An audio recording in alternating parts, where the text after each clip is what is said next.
ወደ ፓናል ዲስከሽን ነው የምንሄደው። ቅድም ልጆቹ በጣም ካነሱት አንድ በጣም ካች የሚያደርግ ነገር ማየት እንፈልጋለን፣ ሮል ሞዴሎች ማየት እንፈልጋለን። እዚህ መተው ሰክሰስፉል የሆኑ ኢትዮጵያውያኖችን ማየት እንፈልጋለን። እንዴት እንደደረሱ እንዴት እዚህ እንደበቁ ማወቅ እንፈልጋለን ያሉታልና የዛሬው ፓነል ዲስከሽናችን ሰይፉ ረጋሳን ጋብዛለሁ። ከሱ ጋር ደግሞ ያ አይ ቲንክ ሲቪው በጣም ረጅም ስለሆነ ዮፍታሄ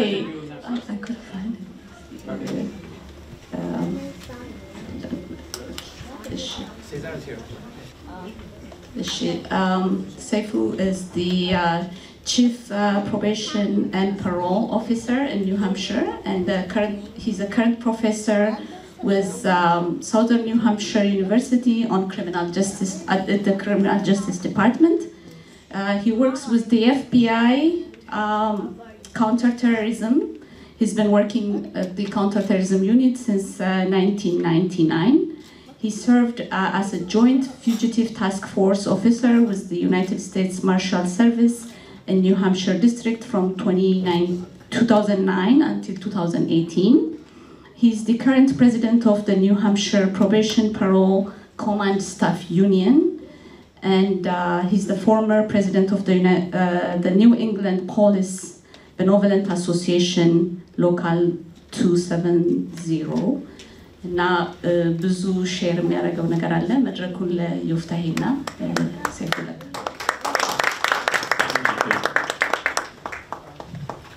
I was planning to do this part in Amharic, but because I see there are some audiences who don't speak English, I mean Amharic, so we're going to do it in English then. No worries. And then I think Cesar is here, or not yet? Okay, he told me he's already here, so we'll have him. Okay. Okay. Yeah. Thank you, Seifu. It's an honor to have you here. And just like Magda introduced, the kids were asking, they wanted to see someone as a role model. But before we get to where you were, you worked so hard to get where you are. Yes. So there's always a beginning. So where is that beginning? So my beginning was I first resettled to state of New Hampshire back in late 1998 and 2000. And I settled in a community which is overly populated with white people. So most of the time I used to find myself as the only Ethiopian or African American in that region. So I started my life here in 1999. Okay. So actually, why don't I'm going to switch around. That's because Cesar is here, so let's have him join. Yeah, we can do it together because it's going to be almost the same process.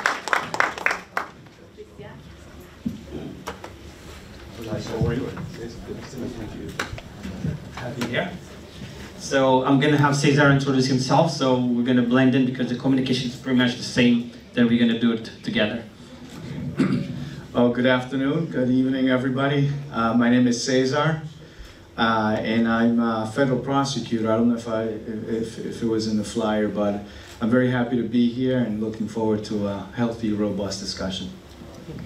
And Cesar also is my cousin's husband. Also rounded.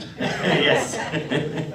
So the reason I wanted to bring them, because sometimes we understand how when we talk about policing or when we talk about the justice, we feel like it's us against them. We have this distance, there is a gap that we don't want to talk about, we don't want to address. It's everything is what we see on TV. And just like the kids, we don't want them to be afraid of the system. We want to know, we want them to understand, because we have people that have gone through it, understand, and not born in the US and have been able to be part of the system and working within the system. So I just don't want us to look at us against them, because they are us also in there. But so we have to be in the system. So let me start with that. You were born in Ethiopia, born in Peru. So it's different culture that we come in.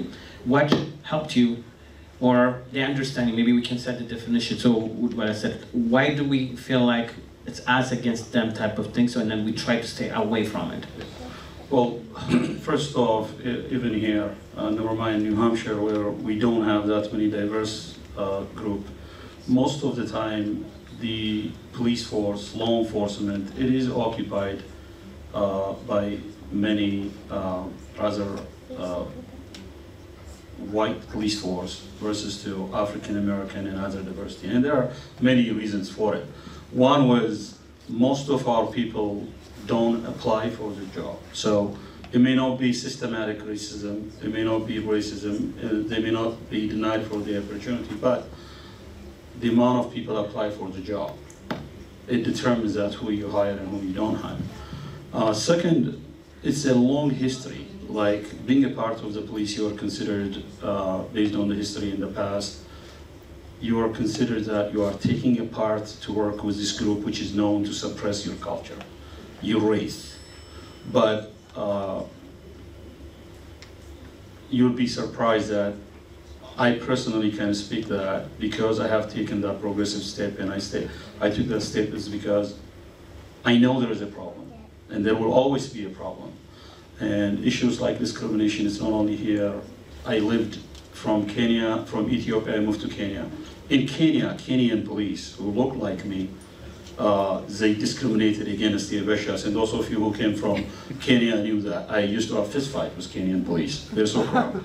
So it would exist everywhere. So my theory is that if there is a problem, how are you going to fix that problem? By taking part, correct? Either you can stand and complain about it, or you can take part in fixing the problem. So I'm not dismissing the fact there are no systematic racism, there are, but I feel, and I felt at the time that I didn't like what was going on, and we were pretty much voiceless. But by taking that progressive steps, then you could change what you want to see change. And that's why I actually joined the force. Thank you. Same question, similar for you, Cesar. So in terms of, you know, that perception that we might, you know, not feel, that you might feel like it's us versus them, I do think that part of it is the culture that comes into play. So as was mentioned earlier, I was born in Peru, moved here when I was 10. And Peru is a developing country in South America, like many countries in Latin America. And one of the things I do remember vividly in terms of police and the encounters that citizens had with police is that it's extremely informal, that bribes are commonplace in Peru. And I'm sure from what I've read and what I see and just anecdotes, that it might be the same in some African countries. I don't know, I've never been. But in Peru, I know the informality is extraordinary. And one of the culture shocks that people might have coming to this country is that you might expect that sort of informality, that you resolve things with a police officer on the street. And one of the biggest culture shocks that I remember growing up is that everything here is by the book. You know, the police, prosecutors, the court system, and that's something that we have to get adjusted to. And we can use those systems, the formalities, to our advantage, because we don't always have to resort to the informal part of it, of possible bribery and things of that nature. The same way that the police, court system, they operate within the system, we can do the same thing. There are forms, there are people, there's community support systems in the community that can put you in touch if you have a certain complaint. Every police department that I know of has a complaint process if you feel like you've been aggrieved. That complaint process involves possibly filing some forms, and if they're not in your language, there are community centers that can help you translate those forms, fill them out correctly, and someone will always follow up. At least you have a chance to be heard, which is not necessarily my experience, what I've heard other people's experiences, say in a country like Peru, where you know you might file something to tell you and you get the runaround. and no one ever follows up, and then the case is forgotten. And that's something that I've noticed being in this country, not just being part of the system myself, not part of law enforcement, as a prosecutor in Massachusetts, and now at the federal level. I've got a chance to work with several police departments, multi-agency, state, local, regional, and federal levels, and I know that each of those departments observe the highest level of formalities when it comes to complaints, and there's a follow-up process. If you don't like the decision that is given to you based on your complaint, you can take it a step further. You know, you can file an appeal or whatever the case is. Every agency has a process for that. For if you feel like you've been aggrieved, there are resources, there are processes in place to help you along that path. You want to add to that? Just to add, even if there is a systematic problem, it's very easy to address issues here in the U.S. Through the form of complaints, through the form of some form of awareness, by even speaking with the administrators of the agency. You do have, whereas where we come from, I mentioned Kenyan police, you probably will hear me 2-3 times today. This is where police officially would stop you and check your pocket and rob your own money. We have seen those police force. So, but it isn't like that. And here you won't have those type of treatment. But whatever issue you have, it can be addressed as long as you are willing to move forward and complain about it. Thank you. I mean, as both you said, it's not like we don't have a problem, but there's ways that we can address it, but people don't know how to get to it. So what steps would you tell the audience that, because sometimes we may think like you may say as much as you want, but it will never be addressed. So what should be the proper way, not only just to complain, but to address it so that you can get feedback back or some kind of resolution? It would depend on the nature of the grievance that you might have. If we're on the subject of police encounters with citizens, you know, the reality is that no matter where you are, and if you happen to be in this country, you're gonna see inner cities having more frequent contact with police, because the reality is like that the statistics indicate that there are higher crime rates requiring more police presence. And so through those contacts, you're gonna have some pleasant ones, many pleasant ones, and others not so much. And when you don't have those pleasant contacts, or you feel like there's something being done to you and you wanna file a complaint, you first have to identify the agency or the individual that you've encountered. So for example, if you live in a city or a town and you've had an unpleasant encounter with a police officer and you want to file a complaint, you wouldn't go at the state level just yet. You want to deal with that agency directly. So at the town level. The next step would be maybe if you have a regional level, because some smaller towns operate at the regional level, and you might, at a sheriff's department perhaps, and you might want to figure out which agency am I dealing with, and then take the proper course. If you're on a highway, for example, and you're dealing with the state police, then your recourse would be, well, this is the agency I've just made contact with, and so if I have a complaint to make, it would have to be at the state level. And almost every major urban center has a state agency representative. Be it the Attorney General's office, if you have, say, a consumer complaint to make, if you have a police complaint to make at the state level with the state police, you'd have, you know, the state police barracks. I'm sure that we've seen them on the highway. Or if you have, you know, an issue with a town or a city, then you'd have to, and just on that subject, that was probably the biggest eye-opener for me, is realizing that there are different levels of agencies that operate in terms of law enforcement, you know, the state, regional, federal. And so the first step would be to identify which agency you're dealing with, and then pinpointing that particular agency. And yes, it might require doing a little bit of research, but you know, it depends on how badly you want to address that grievance you do have. But before the grievance, we should actually, earlier when they were discussing, it was refreshing to hear that the youngest population now is concerned about having community center, community outreach. We really needed to have how we can create a mechanism where our children can take part, whether it is in law enforcement, whether it is in prosecutorial duty, whether it is in the court system.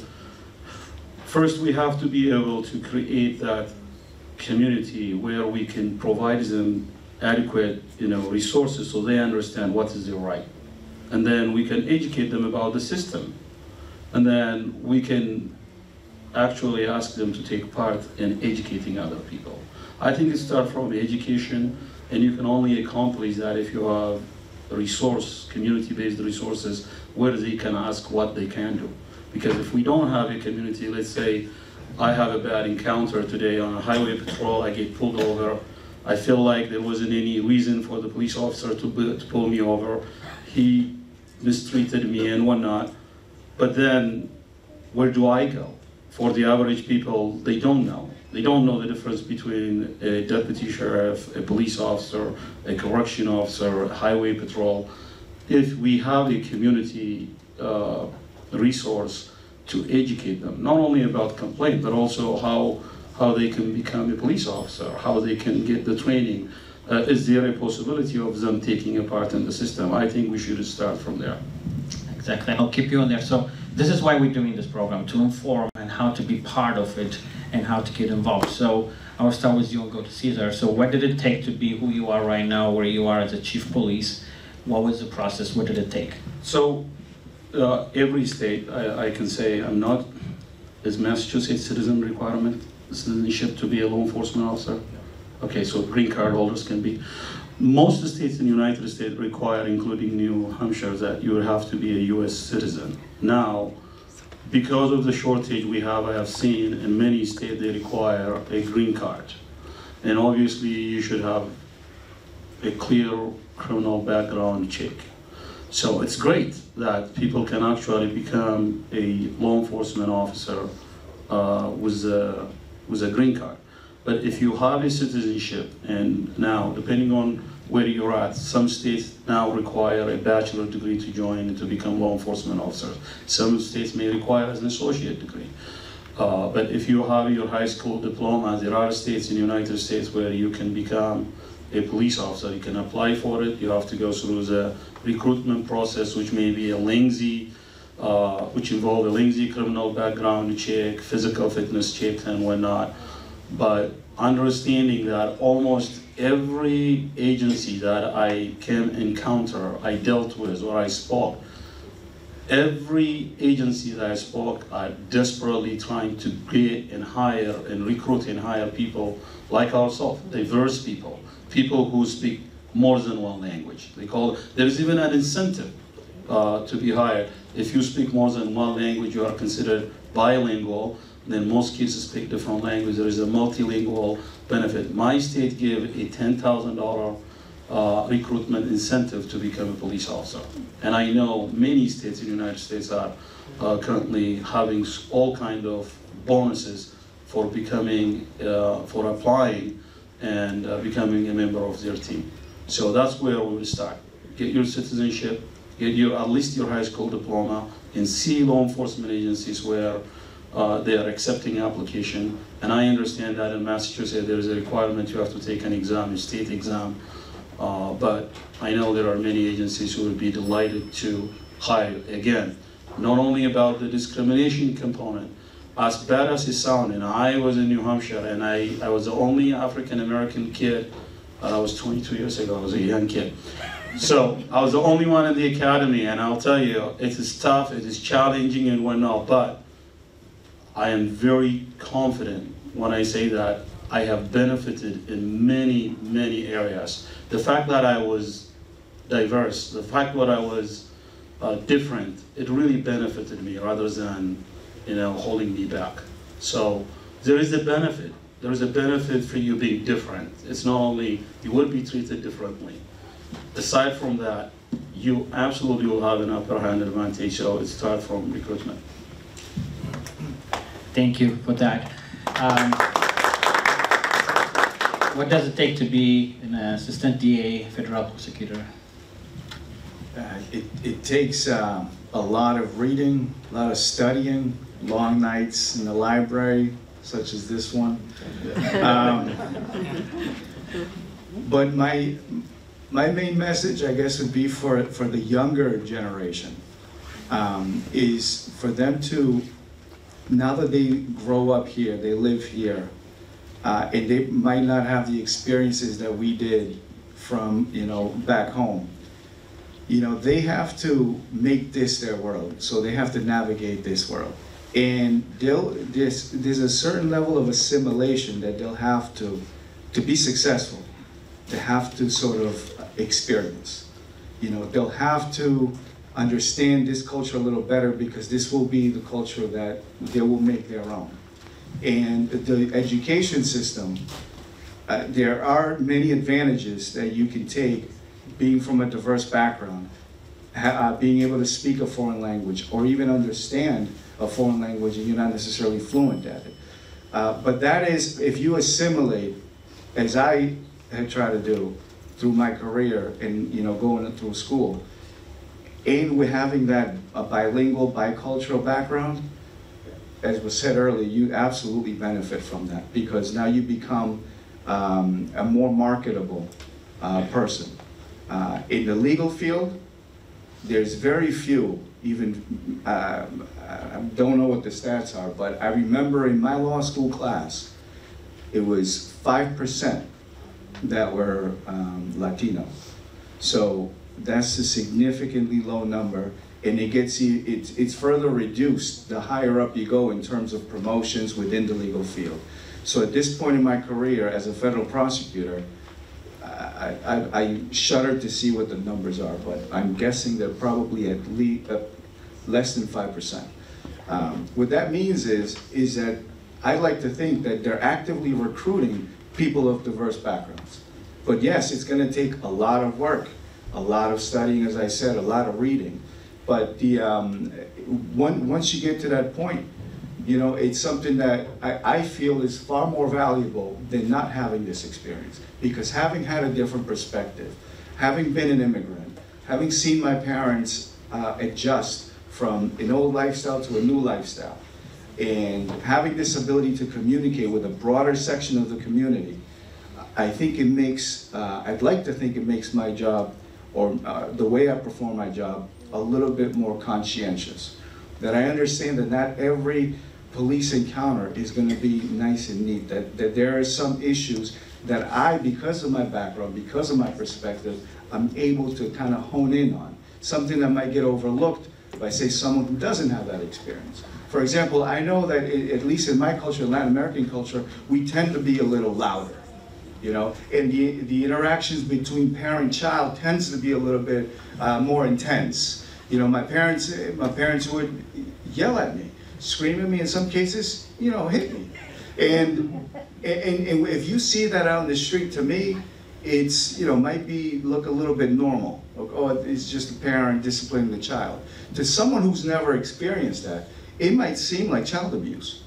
So there's a distinction. If I was a mandated reporter and I saw that, I might just inquire and say, is everything okay, instead of taking a different approach. But if someone who's never seen that or experienced or heard about that might immediately report it, and you can see how the consequences could be serious with a report like that. And now you're a parent who has to deal with the legal system in some way. So that's why I strongly urge and encourage people from diverse backgrounds, different perspectives, to consider applying for law enforcement positions, to be attorneys, because people in those roles, whether you're a police officer, a prosecutor, in whatever profession, you're making serious decisions. And these decisions can shape someone else's life. So that's why I would encourage the young adults here, younger generation, to really consider putting in the work, studying hard, consider these positions, because you will certainly make a difference in someone else's life. And that's, I think, one of the more important takeaways for younger kids.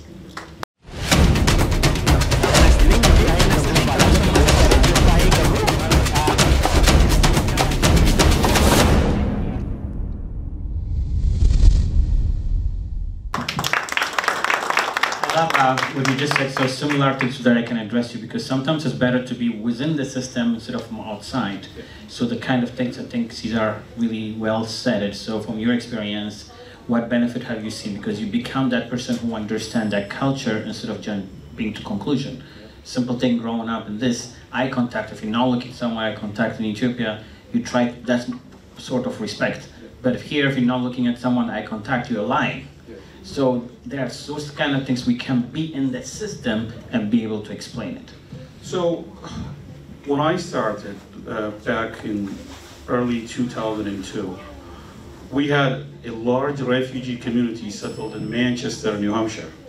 And what has happened is there was huge confusion. It's a cultural confusion. So what has happened is when you get pulled over, those of you get pulled over from Ethiopia, no police is coming to you. You just give your license to the police. The same thing in Kenya. In some African country, when the police pull you over, you go to the police and you give your driver license. Well, most of these Congolese and Sudanese refugees that landed in Manchester, they almost get shot trying to go to the police car, trying to dig out their wallet from their back pocket. What do we tell here in the US? You stay in your car until the officer arrives. So when I saw that, I started teaching a class both at the police academy and also in the community, educating both groups. The immigrants and the refugee community, no, you can't go to the police car, you may get shot. And at the same time, teaching the police force that they're trying to run to your cruiser, not to shoot at you. One, they don't have any gun. Number two, they're trying to show you it's almost a sign of respect, where they're trying to come to you instead of you coming to them. Eye contact was the second problem. Up until I became a sergeant, one of the biggest problem I have is that I could not maintain eye contact. We were raised, if you looked at someone right through their eyes, they'll tell you, "Fatata, what are you looking at?" That's what we were taught. And so for us, for me, I have all these credentials, I have all this school educational background, but when I talk to someone, I always avoid eye contact. And at some point, it was, I believe I was going for a lieutenant board, the senior person on the board, he said, "Look, everything about you is just great. You have education, you are on SWAT team, you are a well-educated person, but why is that you can't maintain eye contact? Why can't you look at me?" And I ended up telling him. And he sat on the table and said, "Oh, perfect. You know, no one has ever explained to me." So I assume my experience with almost everyone, like they don't know of my culture, rather than assuming they should know, or they know, oh, he's the police, he should know who I am, or he's an attorney, he should know. Assume that they don't know about what your cultural background is. And when they know, I guarantee you, they will be thrilled. They're like, wow, that's neat. And not only, it's my culture only, well, we were raised, when you speak with someone older than you, if you look at them, it's a sign of disrespect. And that's why we break eye contact. And it's just how you advocate about who you are and who other people are. And it's about you trying to close a gap. There is a gap, obviously. And we have, I got 2 kids, 2 daughters. They are the new Americans. And they were born here. We have this different culture. It's up to me to teach them the good things that the old culture has to offer. But in the meantime, also, I have to teach them what this great country has to offer too. And we all agree that this is a great country. And obviously there are issues, but in order to close that gap, we have to educate not only ourselves, our children, so they can combat anything that could backfire and affect them in the wrong way. Thank you, thank you. We could go on for this for day long, and we will bring them in for different roles. Even for me, the experience, I was in the military for 7 years, 8 years actually, and I was a medic. So one of the things that changed after wearing that uniform is the conversation that changed, where I came from, every single conversation that I was able to explain. I was the only black kid in that uniform in that group. So, but I was able to grow up through it and be able to understand and explain who I am and be part of, so to take part of this great country. because that's what helped me. So one thing I wanted to bring them both, the kids asked, who are we, where do we go, what can we do? Sometimes we limit ourselves because based on who we are, our blackness or where we come from, and we think like what we can and cannot do. There's no limitation. So it's not the culture, it's not where we come from. As long as we work hard, just like Cesar said, read that part of it. So if we teach our kids, there is no limit. The sky is the limit. We can be and we can do it. And it's better to be within the system and understand. Just Cesar said it, Seifu said it. It's just being able to stop from child abuse to what's going on. From eye contact to, say, getting the lieutenant position. And I'll add one simple example. Many years ago, someone tried to hold me from advancing. And how do you deal with the issue when someone tried to use, and again, those days are gone. They won't tell you, you're black, you don't deserve this position. It is very systematic. And I remember about going to a firearm instructor class. This guy, a well-known guy, later on we find out that he actually is racist, have used the N-word in many times. He was trying to stop me from becoming a firearm instructor. And when he was asked, why would you hold him back from going, oh, I was worried he may not understand. It's a lengthy process, it is tough to be a firearm instructor. And he was worried about me. But the reality is, when I confront him, and when we saw all the cards on the table, one, I consistently shot 36 out of 36 for the past 6 years. And number two, there was no problem because I was in SWAT team. I was teaching 2 other classes before that. The only reason for this guy who was in the power and position of authority was that he had a history of being racist. But how do you deal with that as a determining factor? Not only I brought the light, I brought him to the light where people can see that he's discriminating against me because of who I am rather than my qualification educationally or tactically. I wanted to make sure that all my scores are on the table. And not only that, I became a firearm instructor, I also felt right then and there, if I leave this guy in the position, anyone else, they may not be darker than I am or as dark as I am. They may be from Parole, they may be from India, they may be from somewhere else. This man, I just know, racist is now sitting in a power of authority. And I make sure he's removed from his position. And now, 11 years later, I'm in charge of that firearm squad. All right, God bless. So, not only we have to fight, we have to make sure that no one has to go through what we had to go through. Making sure that we take that spot and say, this will never happen. We won't discriminate against any human being because of race and gender, national origin, whatever they come from. But the only thing I can do that, the reason why I could do that is because not only I was able to confront him, I was able to take that step and saying, no, this won't happen in my watch. So, you want to change something? Take part in it. And I assure you, if I could make it, anybody in this room can make it. Any of you can make it. So, if you are young, ready to go, please take any step. And if you need any resources, let us know, and we'll be more than happy to help. But nothing is impossible under the sky. The sky is the limit. You can do it.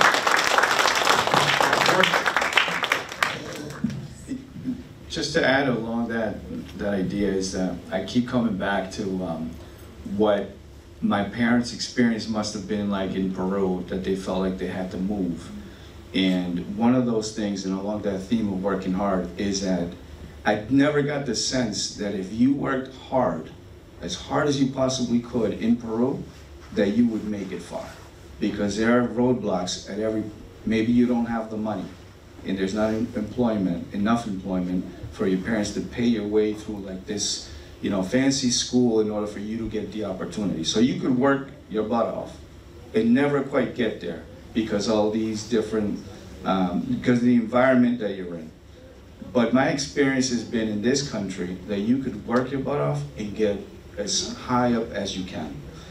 Just a brief, and I didn't get a chance to do this earlier, but after I immigrated to this country, when I was in high school at 17, I had my firstborn son. So I was a teenager with a kid. So already at a disadvantage. I dropped out of high school. another disadvantage.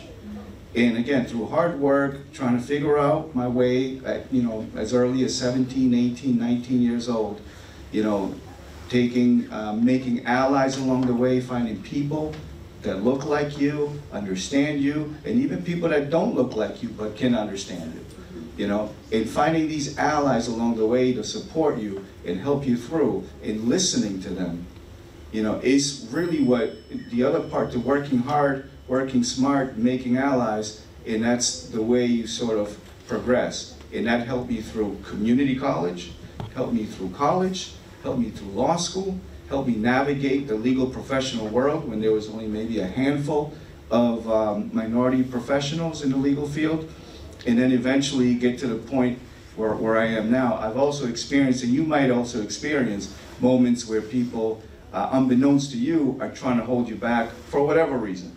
Could be race motivated, could be some other reason. But that's why it's important to also make allies along the way, because those people will support you no matter what. And again, the sky's the limit really, because in this country, one of the greatest things is that you can keep going, working, meeting people to support you, and you will meet every goal. It's just how bad you want it. And I'd like to think that I wanted it bad enough to get to this point. And that's the same message that I tell my kids, that I tell youth that I speak to sometimes. And I tell them because it's easy to see, like, in your own environment when there's these obstacles along the way. And it's easy to get caught up in that, you know, I can't get past this. But taking one step at a time, and you continue with that same work ethic that your parents had, you know, before coming in here. And really, I'm telling you, there is no competition, okay? If you have the work ethic, I like to think, if I work nearly as hard as my parents did, I'll keep pushing through, you know? And that's what I like to see here. Everybody, if, you know, you know how hard you have to work to make a little bit of money, to make a decent living back home. You put in half that work, or you teach your kids to put in half that work here with these opportunities, and there's no telling the places they will go. Thank you. We have out of time. Just like I said, these are the resources, these are our people, these are the dots.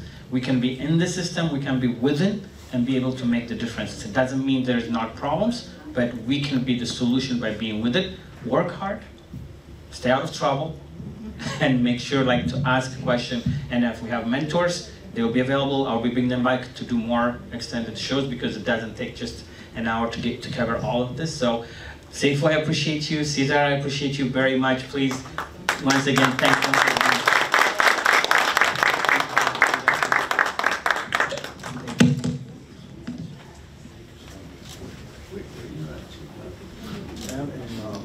Thank you so much. See, they already made friends right now. Thank you so much, Cesar and Seifu. በጣም እናመሰግናለን።